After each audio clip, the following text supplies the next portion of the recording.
ਸਾਡੀ ਜੱਟ ਬੁਨਿਆਦ ਚ ਨਹੀਂ ਸੀ ਹੋਵੇ ਹੋਈ ਮੰਨਦੇ ਸੀ ਅਸੀਂ ਤਾਂ ਬਹੁਤ ਤਰਲੇ ਕੀਤੇ ਨੇ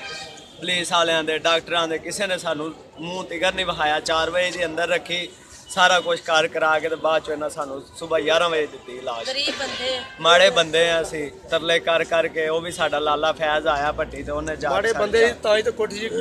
ਬੱਚੀ ਕੰਮ ਕਰਨ ਦੇ ਸੀ ਉਹਨਾਂ ਨੇ ਬੜੀਆਂ ਤਸੱਲੀਆਂ ਦਿੱਤੀਆਂ ਜੀ ਤੁਹਾਨੂੰ ਜੀ ਵੀ ਸ਼ਾਦੀ ਵੀ ਕਰਾਂਗੇ ਸਾਰਾ ਕੁਝ ਕਰਾਂਗੇ ਉਹਨਾਂ ਸਾਨੂੰ ਆਹ ਸਿਲਾ ਦਿੱਤਾ ਮਾਰ ਕੇ ਤੇ ਖੁਦ ਖੁਸ਼ੀ ਕਰ ਉਹ ਕਿੱਥੇ ਨੇ ਬੈਰੀਆ ਜੀ ਉਹ ਬੈਰੀਆ ਟਾਊਨ ਜੀ ਨੇ ਘਰ ਲਗੇ ਫਿਰਦੇ ਨੇ ਗੱਡੀਆਂ ਫਿਰ ਉਹਨਾਂ ਦਾ ਜਿਹੜਾ ਮੁੰਡੇ ਜਿਹਨੇ ਫੈਰ ਮਾਰਿਆ 50000 ਰੁਪਇਆ ਦਿੰਦੇ ਸੀ ਸਾਨੂੰ ਕਿ ਚਲੇ ਜਾਓ ਰਾਤੀ ਲੈ ਕੇ ਅਸੀਂ ਨਹੀਂ ਗਏ ਅਸੀਂ ਕਹਿੰਦੇ ਨਹੀਂ ਜਾਣਾ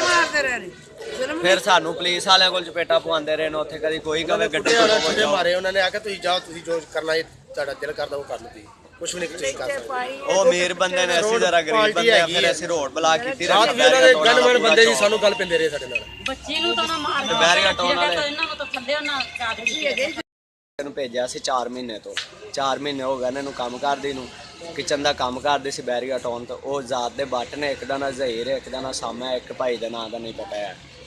ਤੇ ਉਹਨਾਂ ਜ਼ਾਤੀ ਕਰਕੇ ਤੇ ਰਾਤੀ ਫੈਰ ਮਾਰ ਦਿੱਤਾ ਤੇ ਸਾਨੂੰ ਕਹਿੰਦੇ 50000 ਰੁਪਇਆ ਵੀ ਲੈ ਲਓ ਤੇ ਤੁਸੀਂ ਚਲੇ ਜਾਓ ਅਸੀਂ ਫਿਰ ਵੱਡਾ ਭਾਈ ਆਇਆ ਇਹਨੇ ਆ ਕੇ ਸਾਰੇ ਹਾਲਚਲ ਮਚਾਈ ਹੈ ਅਸੀਂ ਉੱਥੇ ਰੋਡ ਵੀ ਬਲਾਕ ਕੀਤੀ ਰੱਖਿਆ ਬੈਰੀਆ ਟਾਊਨ ਵਾਲਾ ਫਿਰ ਆ ਥਾਣੇ ਵਾਲੇ ਗਏ ਨੇ ਸਾਨੂੰ ਇੱਥੇ ਲੈ ਆਏ ਨੇ ਇਹਨਾਂ ਕਿਹਾ ਜੋ ਜਿਵੇਂ ਤੁਸੀਂ ਕਹੋਗੇ ਉਂਝ ਹੀ ਕਰਾਂਗੇ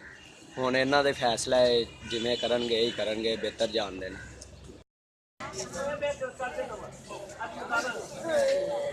अल्लाह ही बच्चा साफ करेगा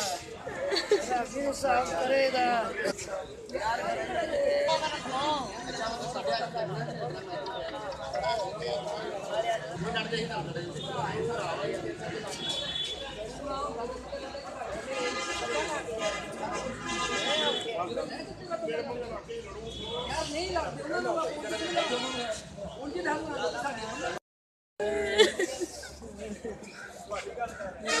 नहीं